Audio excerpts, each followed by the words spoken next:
Well, Rory, thank you so much for joining us, especially as I know you've been travelling. You're currently in Boston. There's been a bit of news over the last week in terms of politics that I would absolutely love to get your thoughts on a bit later. But first, most importantly, in addition to the podcast that you already have, Rest is Politics, you've got a new BBC Radio 4 series coming out next week called The Long History of Argument, which is all about how we argue and why and how we can argue better. Arguing, what could possibly have been the inspiration for that? Well, as you're implying, we live in an incredibly argumentative age. I think it's part of living in an age, I suppose, broadly of populism. Something changed in the world about 2014, 2016, and that was the moment where Trump begins to emerge in America, where the Brexit referendum happens, where Bolsonaro is elected in Brazil, where Narendra Modi takes over in India, where a new populist government comes in Poland, and we enter a world of incredibly divisive forms of argument. And argument which, at its worst, drives us apart rather than bringing us together. And this show is about where that moment came from, and it's some ideas on what we could do to repair it, because I think arguing well is absolutely vital to our future. Well, I've only listened to episode one. It's reviewed, by the way, in this week's edition of the New Statesman and available online. I loved it. I love how fun and eclectic it is. You've got Cicero and Aristotle there, interspersed with Barack Obama and Trump and the rapper Tupac. I think it's great fun, but what you mainly touch on in the first episode is this kind of golden age of arguing, of where it was all about understanding and empathizing with your opponents, even if you didn't necessarily agree. Do you think that's something that we've lost? And if so, is it all about Twitter and social media, or is something else going on? So I definitely think we have lost something. I mean, we can't over romanticize the past, of course. There were, in ancient Rome and ancient Greece, there were some terrible politicians, just as there are today. But I think there is a difference, which is that people in the past, in these sorts of parliaments, like the Roman Senate or even the British Parliament, the 19th century, were generally talking to each other. You were genuinely speaking, for example, in Parliament across the chamber to the opposition. Nowadays, it feels much more like people are performing not for the people who are in the chamber with them, but to be overheard in a clip on television or a clip on Twitter. And when that happens, you're no longer really engaging as a human being. You're no longer really trying to persuade somebody or being persuaded in turn. And you feel that when you watch debates in Parliament, that actually it isn't really a debate at all. Debate has become a misnomer.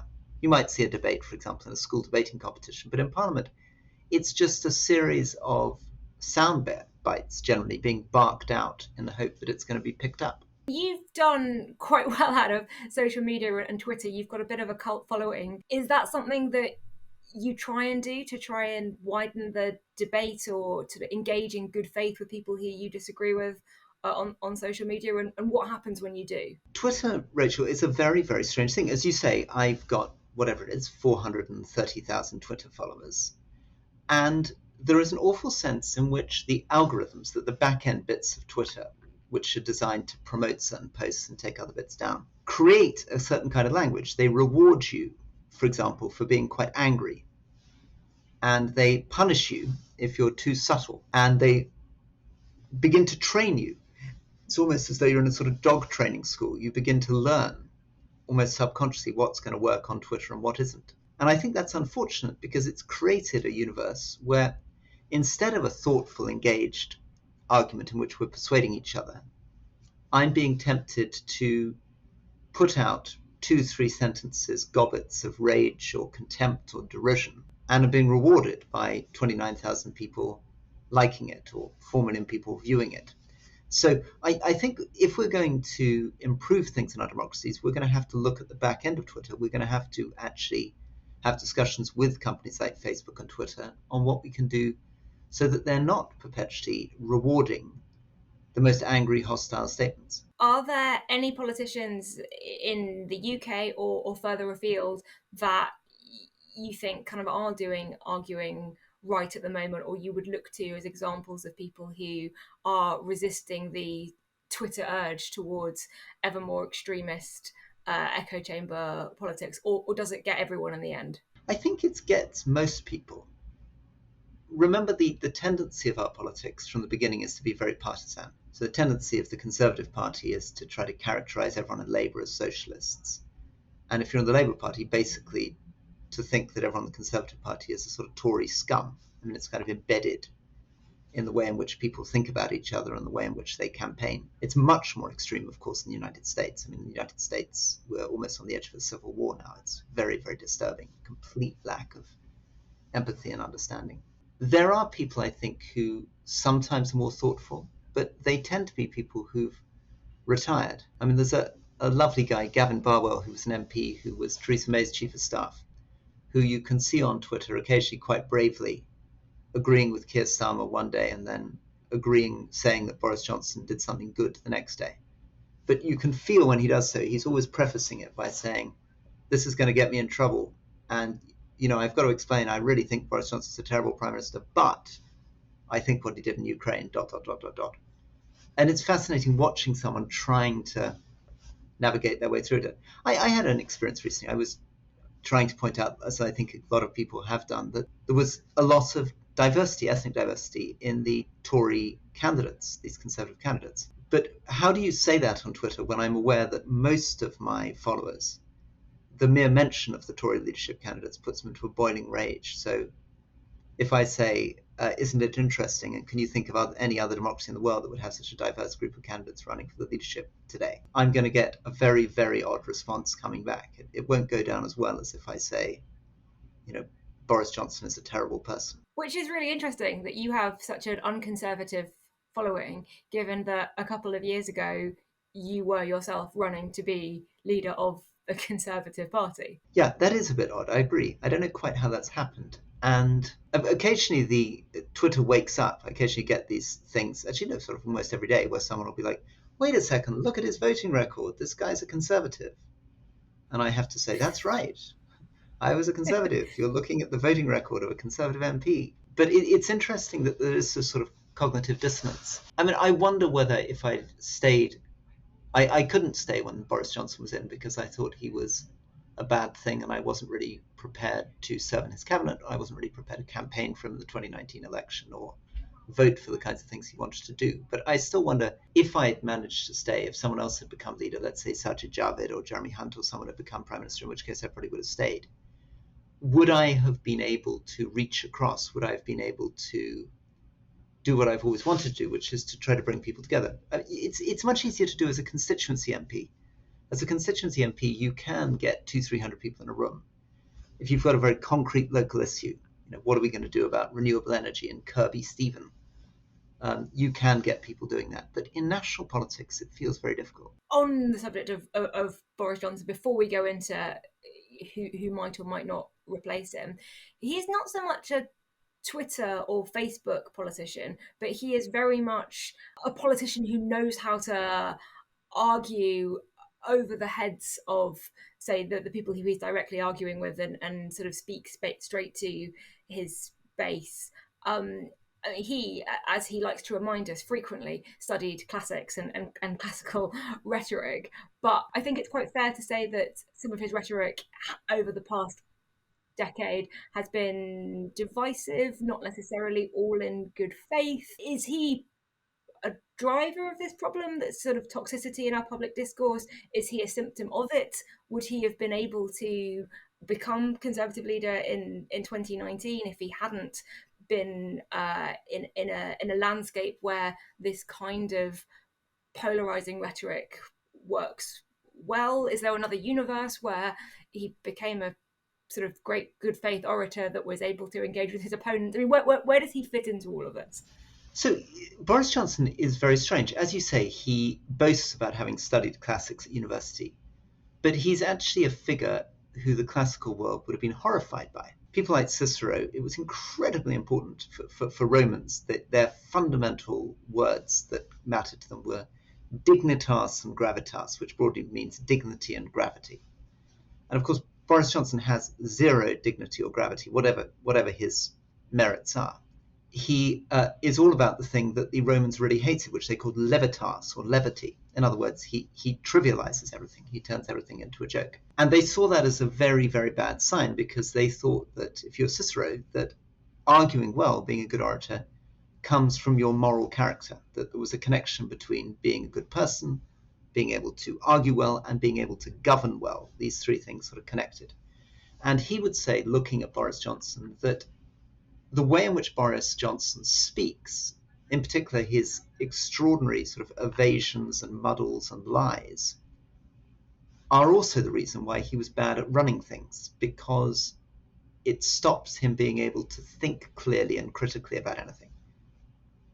It's as though he's taken on the mask of being a sort of blundering buffoon, and the hope of his supporters are that when he's in the cabinet room, he can kind of take off that mask of being a blundering buffoon. But in fact, the mask is contaminated with some sort of acid which kind of reaches into his mind, his body, and his soul, and he becomes this mask. I found when I was working for him in government, when I was Minister of State in the Foreign Office, that those very same things that we all see on television, the come on, we can do this stuff, the kind of thumbs up stuff, was pretty much how he approached British foreign policy, and it was disastrous. I mean, it meant that it wasn't possible to have a serious conversation about what we could not do, what our limits were, what we didn't know, what the risks might be, how we might be able to achieve something, but we'd need to be patient, we'd need to find more money. I mean, these kind of things that would be normal to have in a conversation with a boss, you just couldn't have with him, because everything had been turned into cartoon.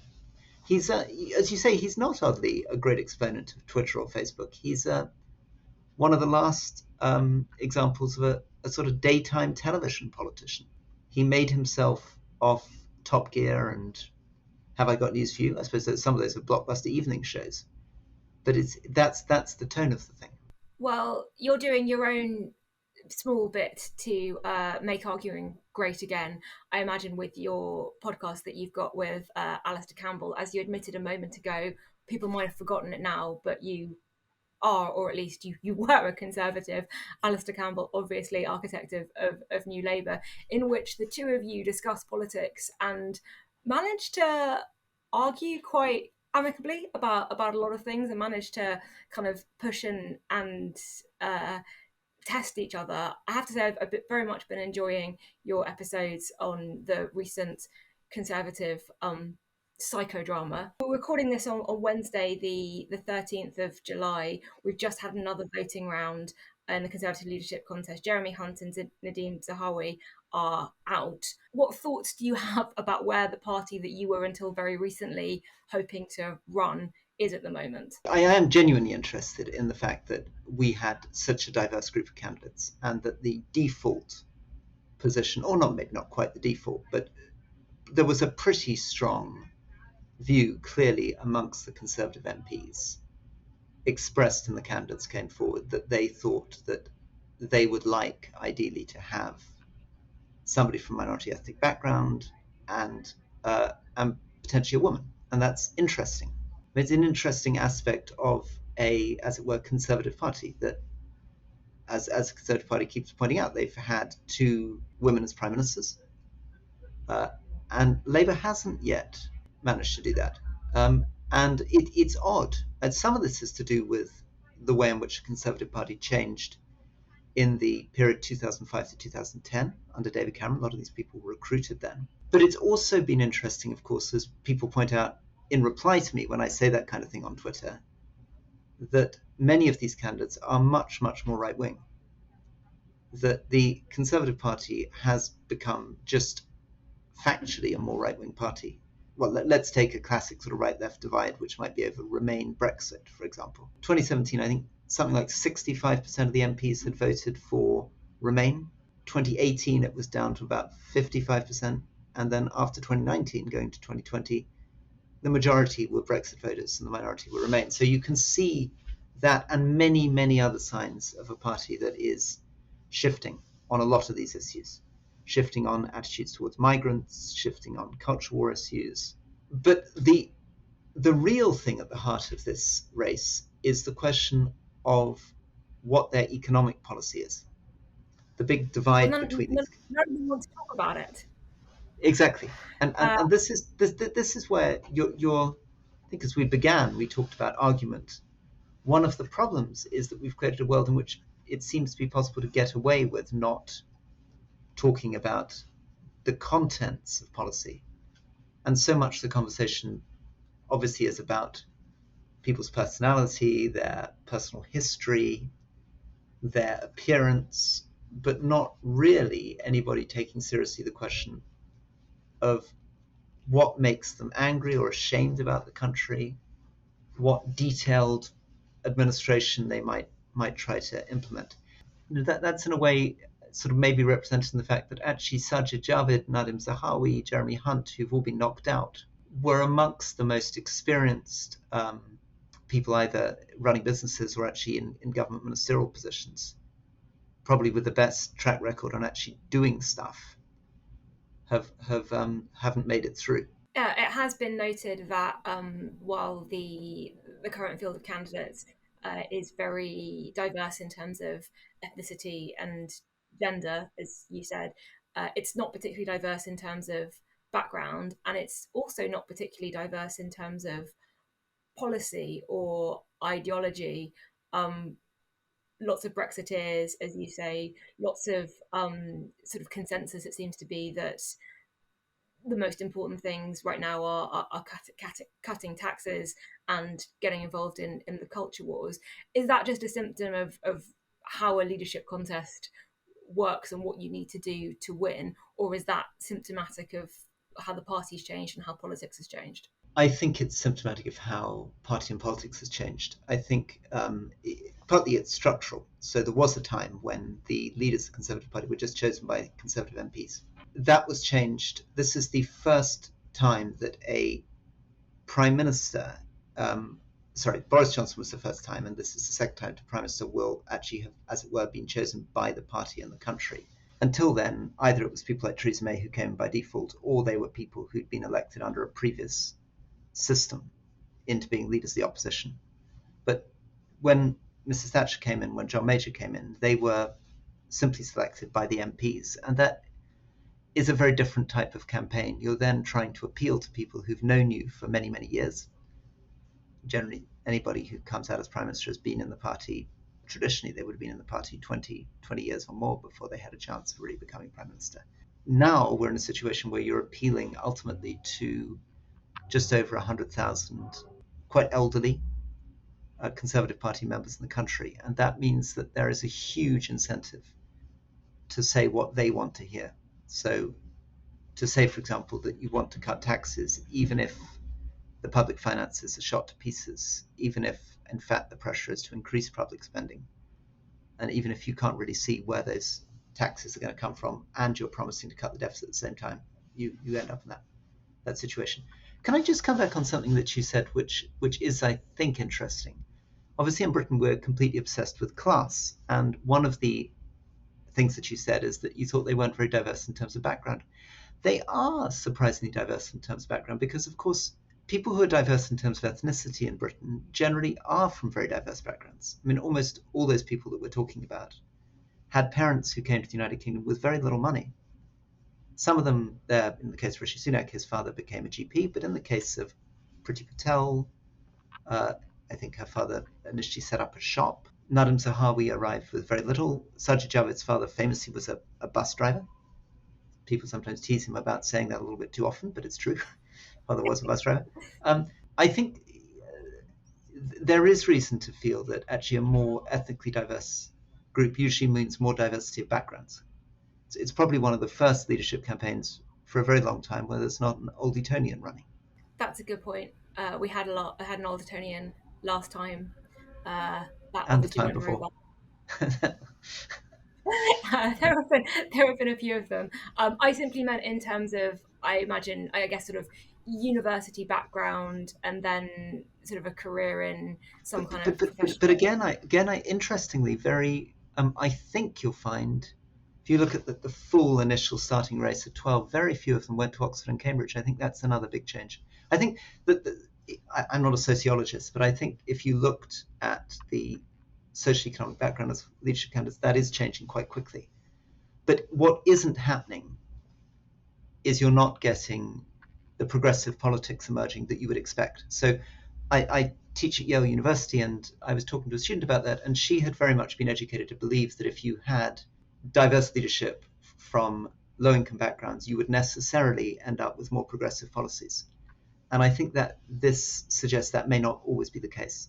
Yeah, it's interesting that we're down to the final six at the moment, and there is only one white man remaining, who is interestingly the candidate from the left of the party, Tom Tugendhat, which is maybe not the state of affairs that you would expect. You ran about 3 years ago. I think we all remember you taking off your tie during a debate, and if you would like to share with us what the motivation for that was that some kind of like secret signal in some way? There were a lot of conspiracy theories about that. I can reveal for the first time on Yeah, your amazing show that I honestly, it was that I simply couldn't work out walking onto stage whether I wanted to be wearing a tie or not. And so it was total indecision. Initially, I thought, I'm not going to wear a tie for this. And then I wore a tie, and then I thought, oh, I was right, I shouldn't wear a tie. And I think I was sitting there, by that stage, I'd lost the debate totally. I'd been trying to say, how are you going to be able to get a new Brexit deal without creating a problem in Ireland? How on earth are you going to be able to cut taxes and increase spending and reduce the deficit? And I was beginning to sort of rant. I was saying, this is all fantasy land. There is no reality in any of this. And it was somewhere around that moment that I finally thought, I'm going to take off my tie. And I think it was a sort of strange kind of subconscious attack on the format. thank you. That clears up a lot of conspiracy theories. Um, More generally than the tie question, what insights do you have of what it's like to run in that kind of contest? What are the candidates, the remaining ones, going to be thinking, have running through their heads now?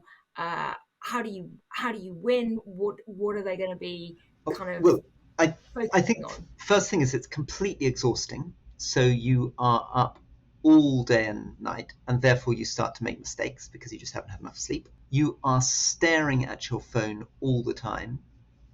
You are just desperate to get certain individuals on board. So there will be quite quickly a situation where 2/3 of the MPs have declared, and there's about 100 MPs who haven't yet declared. And you're trying desperately to get those people. And it feels like a body blow when you lose just one of them. Because at this stage, they're getting into a knockout round where 1 or 2 votes can make the difference of whether you're knocked out or not, and can completely change it's extraordinary how it can completely change your future. In my case, if Sajid Javid had got 1 vote less in the penultimate round, he would have been knocked out, and his votes, many of them may have gone to me, in which case I might have gone into second place against Boris Johnson as I went into that final debate. But in fact, he got just that 1 vote more, he remained in, and the whole dynamic changes. So everything it's extraordinary. It's a sort of, there are lots of butterfly effects going on. So that's one thing. You're desperately looking at the floating voters. You're also desperate to differentiate yourself from the others. People will keep asking, why am I voting for you? And that's where you end up with a lot of these slightly bizarre statements where they're sort of projecting themselves as being the person who's going to do this or the person who's going to do that. And often it leads to quite dangerous promises being made to try to attract attention. I mean, you very much ran as the either anti-Brexit candidate, your detractors would say, or the pragmatic, let's get real about Brexit candidate at the time. Also, let's get real about public spending and things like that. There hasn't really been a candidate kind of saying those things time They've probably round. learned a lesson. I don't know who do you think is channeling best that kind of I guess this is my really roundabout way of saying who are you endorsing or who I'm not. I'm not at the moment. I'm not at the moment endorsing anyone. And one of the reasons I'm not is that, as you say, I am a bit disappointed by that. I'm a little bit disappointed that people who I think opposed the Rwandan policy, this policy of shipping migrants to Rwanda, are now claiming that they support it. That people who I think are actually quite liberal are pretending to be more conservative. And that saddens me a little bit because I'm looking for a leader who is prepared to take the risk of being honest. I think once you get in the habit of too much of being driven by effectively you're being driven by the opinion polls.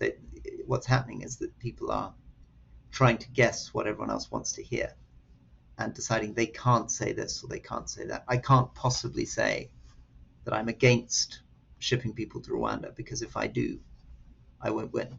And I think it's all a bit futile. My guess is that what I didn't understand at the time, and maybe none of these people understand when you're in the middle of it, is that you think that these things are making the difference whether people are supporting you or not. People make the decision on a much more basic, broad brush level. You don't need to make those kind of gestures. People, in the end, voted for Boris Johnson, didn't vote for me, not because of some detailed sense of what his policies were on adult social care, or some very strong sense that he would be better at running the cabinet office than I would be. They're doing it on the basis of, I guess, what the Greeks would call charisma. And they're doing it on the basis of sort of bigger impression that a personality makes. Have you changed your mind on anything since you ran, in seeing, for example, how Brexit has played out or how the country has changed? Brexit, no. I mean, I was obviously somebody who voted Remain and then tried to push very hard for Theresa May's deal, which I saw as a soft Brexit. And I still think would have avoided the problems that we now have in Northern Ireland and kept us in a customs union effectively with Europe, which I think would have been a smart thing to do, particularly when we're running into trouble with China and Russia.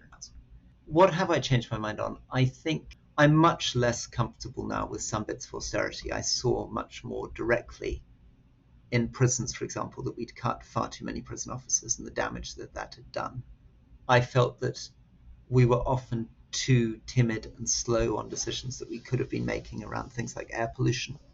I felt that we didn't do a good enough job at explaining what we were doing well in international development, and sometimes we weren't good enough at improving the quality of our programs, communicating them. So we could have saved this wonderful department called DFID that I was lucky enough to run, which has now been abolished and merged, which did international development. And I think I was wrong to be a very strong supporter of first past the post. I now think that we need proportional representation in order to bring some fresh ideas in. You got kicked out of the parliamentary party by Boris Johnson over Brexit. You then ran as an independent candidate for Mayor of London, which obviously got derailed by COVID. Do you still think of yourself as a conservative or as a potential conservative? I'm conservative in the sense that I have a sort of worldview which is believes in prudence at home, restraint abroad, a love of country and tradition. I'm very romantic about small farmers, the military, Queen kind of stuff. Walking. I love my walking. I'm not very ideological, obviously, but I'm quite a kind of old-fashioned type of person. So I think in that sense, I'm probably was more comfortable with the Conservative Party. I guess I'm on the sort of traditional kind of evolution. People point out that I often spend a lot of my time sounding like a Lib Dem, and probably they're right. And they probably mean that both positively and negatively if it's on Twitter. That's the thing about Twitter. Something that's one person's insult is somebody else's compliment. Let's just go back to this leadership race. And okay, you're not going to endorse anyone for very fair reasons. Thank you, by the way, on your Rest is Politics podcast for mentioning the New Statesman's tracker of who's endorsing who. My colleague Ben Walker was very pleased about that. We do have a sort of list of which MPs are siding with who, which might help us make some predictions going forward. Do you want to share any predictions for, if not who will win, who you think will probably make it to the final two? Well, I would like to pay, as we move towards the end of this interview, I'd like to pay tribute to the New Statesman, that tracker, because I think there's a nice thing about it, which isn't just that it helps you predict who might make it through. It's also a good way of getting a assessment of the moral qualities of the candidate. I tend to feel when I'm looking at these candidates that if people I really admire and respect who I knew are endorsing somebody, that's quite a good sign. And ditto, if I look at the list of people endorsing and think, oh my goodness, what a bunch of bandits, that's a pretty bad sign. So I'd encourage people, if you know individual MPs, to have a look at that and think which MPs you'd respect or admire, and take that as a reasonable indication on whether the candidates are any good. And then finally, to bring it all together and go from the Conservative Party leadership race back to your podcast, back to arguing and civic discourse and how we can respect one another while disagreeing. As I said, I've only listened to episode 1, but you suggest that you have some answers for how we can detoxify the way we engage with each other and reverse this trend of polarization and arguing in bad faith, the Boris Johnson effect. So what can those of us who aren't in politics, or even, if you're listening, people who are in politics, do to kind of make arguing great again, if that's what you're trying to achieve?